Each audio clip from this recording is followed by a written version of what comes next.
हुआ नेग। शीना को उसके ससुराल वालों ने एक शादी में पसंद कर लिया था। अरे, वो लड़की तो बड़ी प्यारी है, मेरे बेटे अमन के लिए बात चलाओ ना। बस फिर क्या था, किसी रिश्तेदार के दखल से दोनों की शादी हो जाती है। लेकिन शीना की सास पारुल और उसकी देवरानी आसपास ही रहते थे। शादी के बाद शीना कहती है, सुनिए जी, ये चौका छूने की क्या रस्म होती है, जानते हैं क्या आप?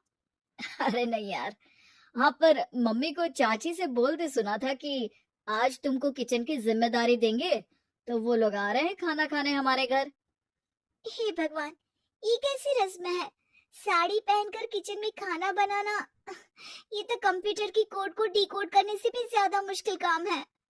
अरे चिंता क्यों करती हो, माँ है ना, सब संभाल लेंगे, वो बहुत समझदार है।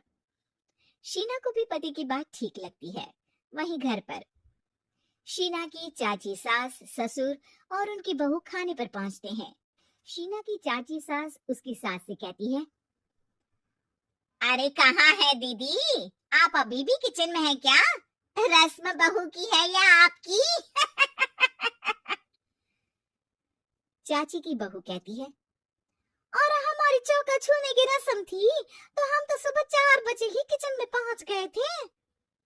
अरे तेरी ताई ने सर पर चढ़ा रखा है बहू को। शीना सबकी बात सुने बगैर सामने आती है। अरे आज तो तेरी चौका छूने की रस्म थी ना, तुम ही देर से आई हो। वो चाची, मुझे ना साड़ी बांधने में देर हो गई। तो वक्त से उठा करो ना, पता है जब नई शादी है, रस्में होनी है, तो फिर थोड़ा कम आराम कर लोगी तो कुछ घट नहीं जाएगा। शीना की सास को बहुत बुरा लगता है कि चाची उसकी बहू से ऐसे बात कर रही है। अरे शीना, चलो किचन में, मैं तुम्हें समझा देती हूँ कि कैसे क्या करना है। देखो, मैंने सब बनाकर यहाँ रख दिया है, तुम्हें सिर्फ हलवा बनाना है, उसकी भी पूरी तैयारी कर दी है बेटा। बस किशमिश डालकर हलवा में मिलाकर लेकर आ जाना। बस फिर क्या था, एक एक कर शीना सारा खाना टेबल पर लगा देती है। अरे बहू ने इतना सब बना दिया, वाह जी वाह। तभी शीना बोल देती है, नहीं नहीं चाची, ये सब तो माँ ने बनाया है, मैंने तो सिर्फ इसे टेबल पर लगाया है। वो साड़ी पहनकर काम करना अभी थोड़ा मुश्किल होगा ना। चाची सास तो सुनकर मानो बिफर ही जाती है। ये क्या बात हुई दीदी, मैं जब शादी कर कर आई थी तो आप बड़ी थी, पर किचन में ना आप आई और ना माँ जी। हाँ, क्योंकि उस वक्त मैं बहू थी और मुझे सास के हिसाब से काम करना था, लेकिन अब मैं सास हूँ तो मैं बहू को वैसे ही बनाऊंगी ना, जैसा कभी मैं बनना चाहती थी। खैर, चाची सास खाना खाकर वहां से चली जाती है। कुछ दिनों बाद, अरे शीना, ये क्या पहन रखा है? हे भगवान, इस परिवार में क्या हो रहा है? अरे क्या हुआ छोटी, इतना क्यों चिल्ला रही हो? इसने पहना क्या है? अरे दीदी, क्यों इतनी छूट दे रही हो? शीना जो कि सलवार सूट पहने खड़ी थी, चाची के गुस्से को देखते ही अंदर चली जाती है। देख छोटी, हम दोनों को आज की बहुओं से तुलना नहीं करनी चाहिए। वो दौर अलग था, आज का वक्त अलग है। देखिए दीदी, ये तो परंपरा है, हमारी सास ने हमें दी और आगे हमें अपनी बहुओं को देना है। ये क्या लगा रखा है आपने? आप तो पूरी संस्कृति ही खराब कर रही हैं। ये बोलकर चाची सास वहां से चली जाती हैं। शीना की सास चाची की बात से परेशान होकर रोने लगती है। तभी उसका पति वहां आ जाता है। अरे क्या हुआ भाग्यवान, फिर तुम्हारी देवरानी तुमको ताने देकर चली गई है क्या? हाँ, पता नहीं मैं ठीक कर रही हूँ कि नहीं, पर मुझे तो बहू के सूट पहनने में कुछ गलत नहीं लगता। अरे लोगों की बहुएं तो न जाने क्या क्या पहनकर घूम रही हैं। मैं तो उसे भी बुरा नहीं मानती, ये क्या मेरी गलती है? अरे नहीं, बिल्कुल नहीं, अपने किए फैसले का सम्मान करो, ठीक है सब। कुछ दिन निकल जाते हैं, फिर आता है शीना का पहला करवा चौथ। अरे शीना बेटा, ये त्योहार हमारे घर में बहुत मायने रखता है। तुम शाम की पूजा के लिए अच्छे से तैयार हो जाना। और सुनो, चाची सास और उनकी बहू भी यहाँ आएंगी पूजा के लिए, तो खाना भी बनाना है, वो मैं बना लेती हूँ।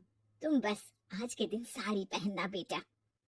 शीना समझ नहीं पाती है कि चाची सास के आने पर उसकी सास उसे साड़ी पहनने को क्यों बोलती है। नहीं नहीं माँ जी, मैं सारा खाना बना लूंगी, आप उसकी चिंता ना करिए, अब तो मैंने सब कुछ सीख लिया है। शीना की सास उसकी बात पर खुश हो जाती है। छोटी को पता न चले कि मेरी बहू घर में सूट पहनती है, तो मैंने आज साड़ी पहनने को बोल दिया। क्यों लोगों को बिना वजह बात बनाने का मौका दे। शाम को सब पूजा पाठ करके बैठे होते हैं कि चाची सास की बहू चाची सास से कहती है, माँ जी, आज के दिन तो आप लोगों के घर बहुओं को नेक दिया जाता है ना।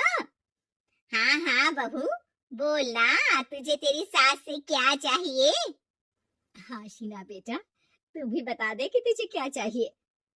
मम्मी जी, मुझे ना आपका वो रानी हार चाहिए जो आपने अभी पहना है। चाची सास थोड़ा हिचकिचाते हुए कहती है, हाँ हाँ ले लेना, सब तेरा ही तो है। तुझे कौन सा हार चाहिए बहू। माँ जी, मुझे नेक में आपसे परमिशन चाहिए कि आप मुझे नौकरी की इजाजत दें। आप तो जानती हैं कि मैं और ये एक ही कॉलेज में एक ही क्लास में साथ में थे, लेकिन आज वो कहाँ है और मैं कहाँ। वाह जी वाह, ये भी सुनना बाकी रह गया था, इस खानदान की बहू नौकरी करने बाहर जाएगी।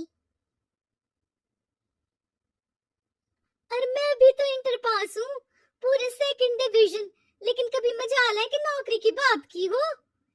पर दीदी, मैंने एमबीए किया है, वो भी बड़े संस्थान से। तभी शीना का पति और ससुर भी वहां आ जाते हैं। देखो बेटा, मैं वही सोच रहा था कि तुम नौकरी करने के लिए क्यों नहीं बोल रही हो। मुझे लगा शायद तुम नौकरी करना नहीं चाहती हो। नहीं पापा, वो तो हमेशा से ही कुछ नाम कमाना चाहती है। अपने माता पिता को भी इसने कहा था कि वो आप लोगों को अपनी तरह से समझ लेगी। सास को शांत दिखकर शीना कहती है, मम्मी जी, मैं वादा करती हूँ, घर का सारा काम करके ही ऑफिस जाऊंगी। खाना पीना किसी भी चीज के लिए घर वालों को परेशानी नहीं होने दूंगी। वक्त से पहले उठूंगी और काम वाली को भी हटवा दूंगी। शीना की बात सुनकर सास हंस पड़ती है। अरे शीना, ये ज्यादा हो गया हाँ। बिल्कुल काम करो बेटा, पढ़ी लिखी हो, नौकरी में अच्छा कर सकती हो। जरूर बेटा, दिया तुम्हें तुम्हारा नेग।